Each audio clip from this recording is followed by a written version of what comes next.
Estamos de volta com Abre aspas desta quarta-feira, já princípio de final de semana e já também com a presença do nosso comentarista convidado, o doutor Sebastião Domingues. Muito bom dia, doutor. Bom dia a todos. E é muito bom o seu otimismo, viu? Que já começa o fim de semana. Pois é, eu já considero quarta-feira após o meio-dia o início do final de semana. E otimismo nunca é demais, né, doutor? É isso aí. E falar em otimismo também para aquele que está esperando uma graninha que pode voltar, a Receita Federal libera hoje consulta ao segundo lote de restituição do Imposto de Renda 2021. O pagamento será feito lá no dia 30 de junho para 4 milhões e 200 mil contribuintes brasileiros. A consulta está disponível no site e no aplicativo da Receita Federal. Na página também é possível saber se há alguma pendência na declaração. Ao todo, serão restituídos 6 bilhões de reais, mesmo valor do primeiro lote, que foi classificado como o maior da história pelo governo, que, claro, não perde uma oportunidade para dizer o quanto ele é bacana. Pois é, doutor, tá esperando uma graninha de volta aí? Não, normalmente eu pago, né?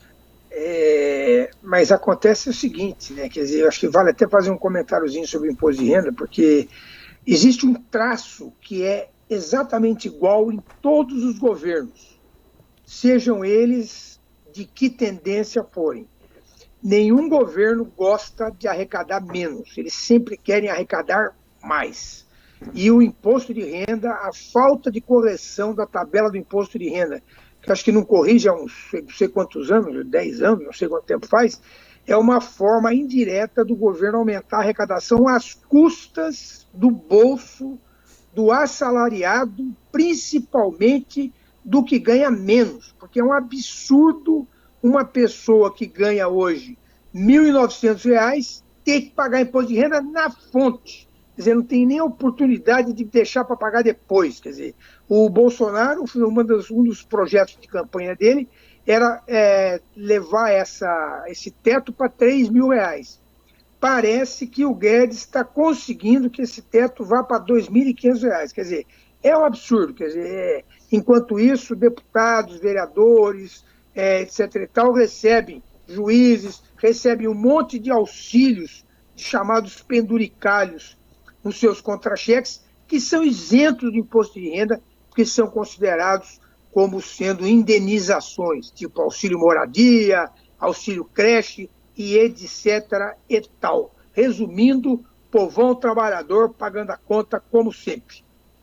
Pois é, doutor, e no país dos absurdos, os integrantes da CPI da pandemia devem acionar o Tribunal de Contas da União no caso da vacina comprada pelo governo com sobrepreço.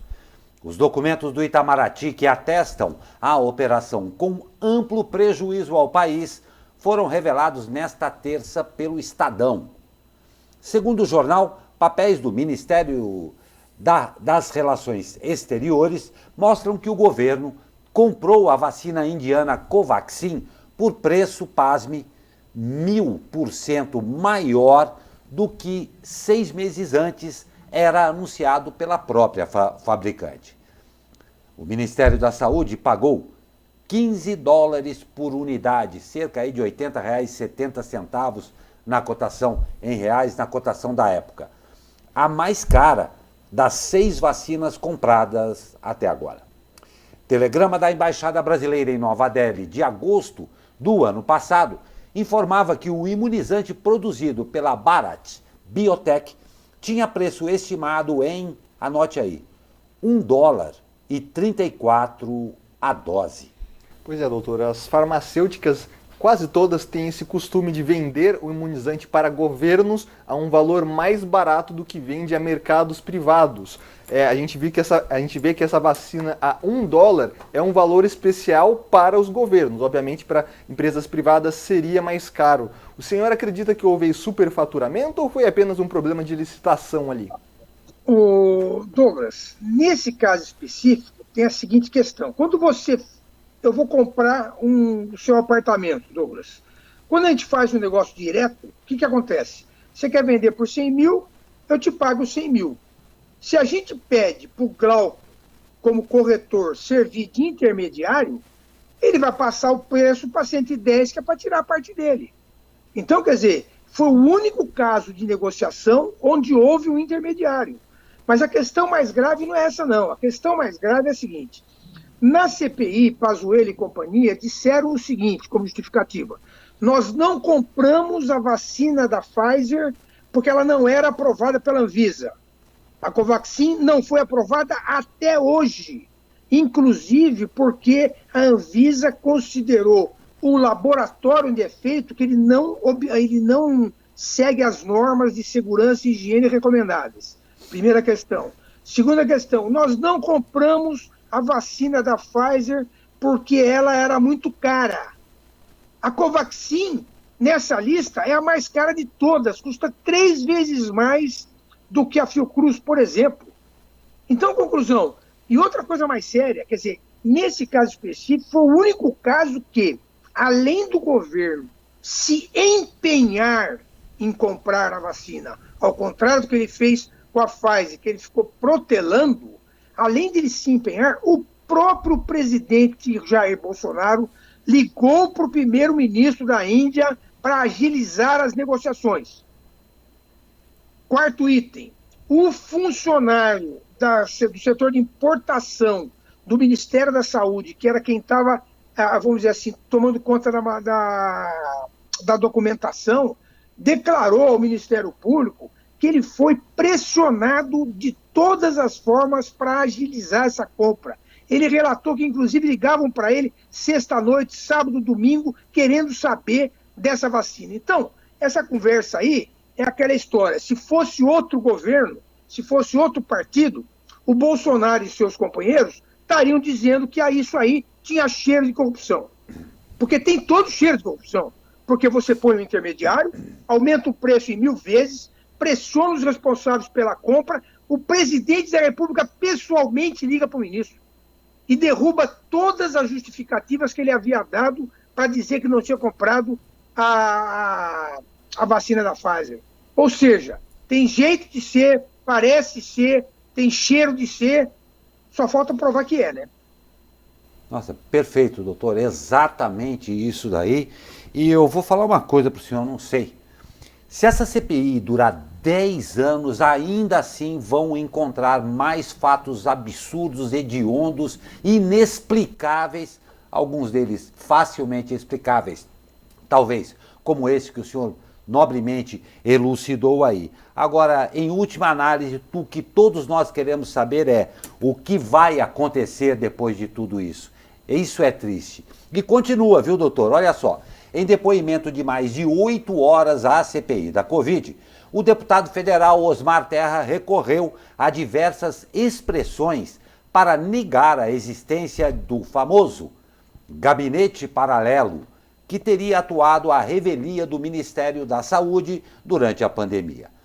Terra chamou de, abre aspas para o digníssimo, ficção, falácia e construção de narrativa a hipótese de que houve um assessoramento alternativo, o chamado gabinete paralelo, trabalhando para o presidente da República. Osmar Terra, que é médico, defendeu medidas ineficazes e fez previsões equivocadas sobre o impacto da doença. Ele previu, olha só, 800 mortes por coronavírus e uma duração curta da doença. Ao ser confrontado por suas projeções, o deputado admitiu que errou quando tratou de temas relativos à quantidade de vítimas, à segunda onda e à vacinação. Terra também se disse favorável à vacinação e ao uso de máscaras. Pois é, doutor, o deputado Osmar Terra se mostrou mais preparado para combater aos questionamentos, porque obviamente também faz parte do poder legislativo, diferentemente de alguns médicos que foram convidados à CPI. Então ele conhece esse embate político, mas chamou a atenção várias vezes em que ele defendeu o não isolamento domiciliar, o não distanciamento social. Mesmo assim, ele ainda afirma que não acredita em distanciamento social. Bom, e citou um exemplo absolutamente idiota, né? Quer dizer, que dá vergonha de uma pessoa que, teoricamente, de um nível intelectual elevado, citar o exemplo de que se isolamento adiantasse, as pessoas que moram em asilo não teriam ficado doentes. Bom, se elas morassem em asilo, com um muro em volta, que não entrasse ninguém lá dentro, com certeza elas não iriam ficar doentes. Mas tem que entrar os cuidadores, que pegam ônibus, vão para casa, circulam no shopping. Quer dizer, as pessoas levam os vírus para o asilo. Ele cita isso como exemplo. Quer dizer, uma pessoa, veja bem, uma pessoa que sabe que uma doença infecciosa é aquela que se transmite para outras pessoas, seja lá de que forma for, a dengue através do mosquito, no caso da gripe, entre as pessoas, no caso do Covid, entre as pessoas, não precisa ser muito esperto. É o seguinte, se você está gripado, Douglas, você está aí na rádio e eu estou aqui em casa, qual é a chance de eu pegar sua gripe? Zero, porque eu não estou chegando perto de você. Agora, se eu for aí tomar um café com você, ficar batendo papo meia hora, os dois sem máscara, tem muita chance de eu pegar a gripe. Então, é de uma idiotice o sujeito falar uma coisa dessa, que isolamento não serve para nada, que eu vou dizer uma coisa para você. O problema apesar que ele tem razão, eu acho realmente que não existia esse gabinete paralelo, não. O gabinete paralelo era ele.